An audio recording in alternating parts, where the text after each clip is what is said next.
tergabung dalam tim Hadrah Miftahul Jannah. Mudah-mudahan kita semuanya selalu dalam rahmat dan maghfirahnya Allah Subhanahu wa taala, berkat kita duduk setiap malam minggu di taklim majlis Miftahul Jannah. Amin ya rabbal alamin. Dan juga saya lupa sebutin ya, istri daripada Bang Firdaus, ya mudah-mudahan beliau dikasih sehat terus, panjang umur. Amin ya rabbal alamin. Puji syukur kehadirat Allah Subhanahu wa taala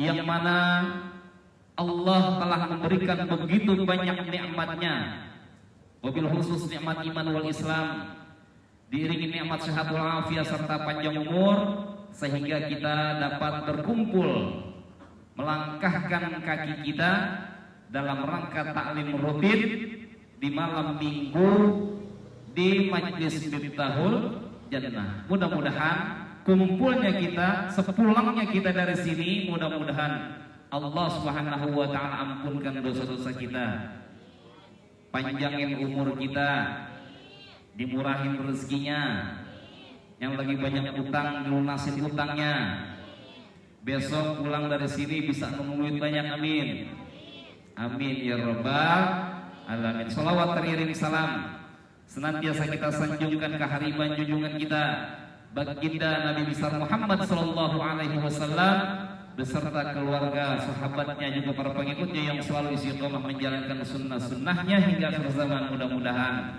kita dikumpulin nanti di yaumil qiyamah bersama orang-orang yang kita cintai dan juga bersama baginda Nabi sallallahu alaihi wasallam, mendapatkan syafaat dari baginda Nabi sallallahu alaihi wasallam. Amin ya rabbal alamin. Bu, saya mau pengen ngomongnya sama ibu-ibu aja lah, gampangan. Nyautnya cepet, betul nggak Daus? Iya, mak, ada mak?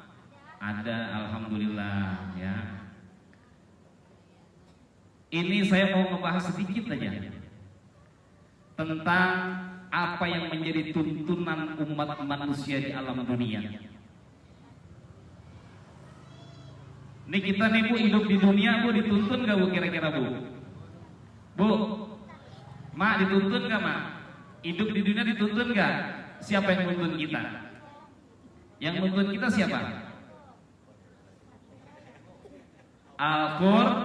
Al-Quran menjadi tuntunan hidup kita. Al-Quran tergabung daripada 30 suhuf Nabi Adam, terus lagi 60 suhuf Nabi Ibrahim alaihissalam. Ada Taurat di dalamnya, ada Injil dan Zabur di dalamnya. Maka sempurnalah seluruhnya menjadi kitab yang termulia, menjadi kitab yang begitu teramat tinggi di hadapan Allah Subhanahu wa taala, yakni namanya Al-Quran. Itulah pedoman hidup daripada kehidupan umat manusia dan seluruh alam semesta. Ini kalau saya ngomong begini paham gak nih? Paham ya? Biarin dapat ilmu sedikit ya. Nah lantas apa kaitannya dari tuntunan tersebut melalui Al-Quranul Karim? Di situ isinya banyak banget deh tentang kejadian alam semesta adanya di Al-Quran, tentang kejadian penciptaan alam semesta adanya di Al-Quran. Begitu pula penciptaan manusia adanya di Al-Quran dan seterusnya. Makanya dikatakan Al-Quran adalah tuntunan hidup umat manusia di alam muka bumi ini. Kalau nggak ada Al-Quran bu, kita nggak bakalan kenal yang haram dan yang halal. Bener nggak? Tetapi perlu digarisbawahi, saya mau cerita sedikit. Tanpa orang yang berjasa, tanpa guru-guru yang berjasa, kita nggak mungkin kenal Al-Quran. Bener nggak? Bener nggak? Nih berkah guru kita Kiai Rozak, kita jadi tahu baca Al-Quran. Kita jadi paham baca Al-Quran, ya. Baca Al-Quran bukan sekedar cuma dibaca, tetapi harus ditafsirkan, harus ditadabburi, harus diamalkan. Oleh karenanya Al-Quran itu bacanya mesti pakai ilmu. Nah, ilmunya kita cari dan kita peroleh dari guru. Bu, banyak nggak orang baca Al-Quran kagak pakai guru? Banyak. Ya, gurunya pulpen. Oh iya, yang miful bunyi, yang ada tajwidnya ya, itu ya, yang baru. Artinya apa, Bu? Benar-benar Al-Quran ini adalah kagak ada baris. Semuanya huruf Al-Quran tuh botak semuanya. Boro-boro baris titiknya aja kagak ada.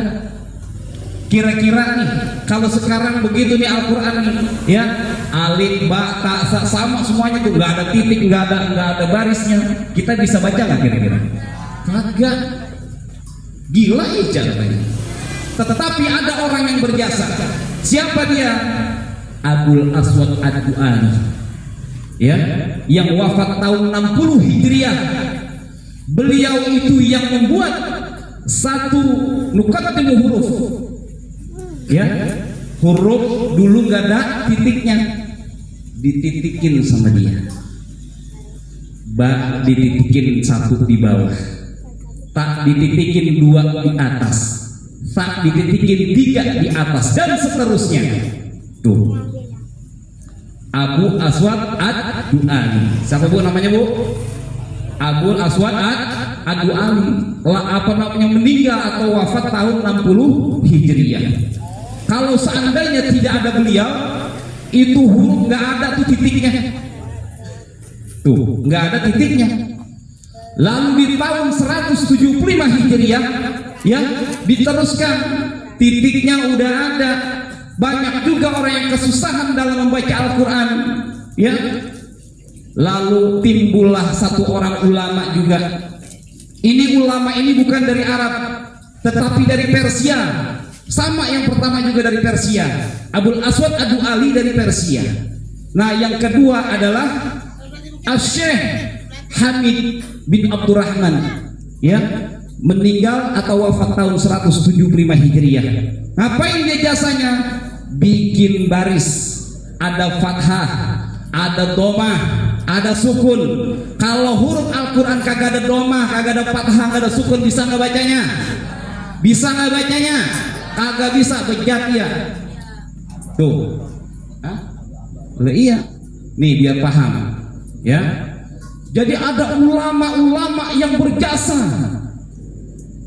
Beliau adalah orang Persia.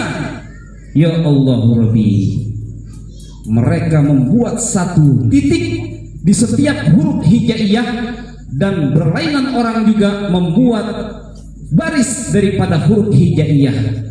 Ada kasrohnya, ada fathahnya, ada domahnya. Tuh, belum kelar juga. Dari situ ulama-ulama kita, ya, membuat lagi, karena belum bisa juga orang bisa baca Al-Quran dengan fasih, dengan jelas. Masih kagak bisa juga, ya, luar biasa. Lalu ada ulama, ya, yang meninggal atau wafat di tahun 217 Hijriah nih, ya. Beliau memberikan satu ilmu yang namanya ilmu tajwid. Tuh, baru kita bisa tahu, baru bisa kebaca bagaimana caranya membaca Al-Quran dengan benar. Dan begitu pula seterusnya, ilmu nahwu sharaf, ilmu dan lain sebagainya, itu ada ulama-ulama yang berjasa. Oleh karenanya saudara, ibu-ibu, bapak-bapak, jangan pernah kita merasa, ya, bisa sendiri diri, paham? Jangan pernah kita merasa bisa sendiri diri. Ada guru yang membimbing kita, ada guru yang menuntun kita. Atas dasar beliaulah kita mampu untuk membaca yang namanya Al-Quran. Al-Quran dikatakan mukjizat bagi Nabi SAW, ya, dari awal dunia ini diciptakan sampai nanti menjelang kiamat akhir, ya. Ini mukjizat Al-Quran luar biasa. banyak ayat-ayat kauniyah. Seiring perkembangan zaman, seiring perkembangannya ilmu, ini ilmu yang digali oleh orang-orang yang pintar, orang-orang yang diberikan kecerdasan oleh Allah Subhanahu wa taala. Dari ayat-ayat kauniyah tersebutlah mereka menggali ilmu-ilmu yang tidak sama sekali manusia-manusia lain bisa jabarkan dan uraikan. Karena banyak ayat-ayat kauniyahnya, ya. Jadi kita nggak bisa nafsirin ayat Al-Quran dengan setafsir-tafsirnya, nggak bisa. Tuh. Inilah pentingnya menuntut ilmu, saudara. Lalu apa kaitannya, saudara? Saya mau katakan, baginda Nabi Shallallahu Alaihi Wasallam, Bu, diutus ke alam muka bumi ini bawa ilmu cuma 3. Bawa ilmu cuma 3. Nggak banyak Nabi Shallallahu Alaihi Wasallam nuntun umat manusia di alam dunia, ilmunya cuma 3 baginda Nabi Shallallahu Alaihi Wasallam. Yang pertama adalah tauhid. Dipahami nih. Yang pertama adalah tauhid. Tauhid terpecah atau terbelah menjadi 3, ya. Uluhiyah, terus lagi nubuah, sama'iyah. Nih dari sini nih orang bisa tahu tuh siapa itu Allah Subhanahu wa taala. Siapa baginda Nabi sallallahu alaihi wasallam yang diutus ke alam muka bumi ini. Apa ini langit dan bumi yang Allah ciptain ini? Tuh. Ini tauhid. Dulu kita diajarin sama guru kita tuh, wujud kidam bako, wujud kidam bako. Sampai nggak bisa ya? Wujud kidam bako mukhala qiyamuhu binafsihi wahdaniyah. Ya Allah, qiyamuhu binafsi, Allah berdiri sendiri. Ya, ini semuanya kita diadai nama Allah Subhanahu wa taala. Jangan pernah sombong, saudara. Karena kita ini semua di alam dunia ini cuman minjem haknya Allah Subhanahu wa taala. Jangan pernah sombong. Jangan pernah merasa bisa. Ya Allah Rabbi, ya, hati-hati. Jangan pernah merasa kaya. Jangan pernah merasa karena semuanya adalah diadain oleh Allah Subhanahu wa taala, yang tadinya tidak ada diadakan oleh Allah Subhanahu wa taala. La maujuda illallah. Hanya Allah Subhanahu wa taala yang ada. Yang kekal selama-lamanya hanya Allah. Ini ketauhidan. Lalu yang kedua adalah ilmu fikih. Nih, ilmu fikih yang diajarin sama guru kita, ilmu fikih, ya. Fikih ini pecah lagi. Tadi rukun tauhid itu lahir rukun iman. Tuh kalau mau tahu, rukun iman ada berapa? Saya mau tanya. Ada 6. Rukun iman ada 6.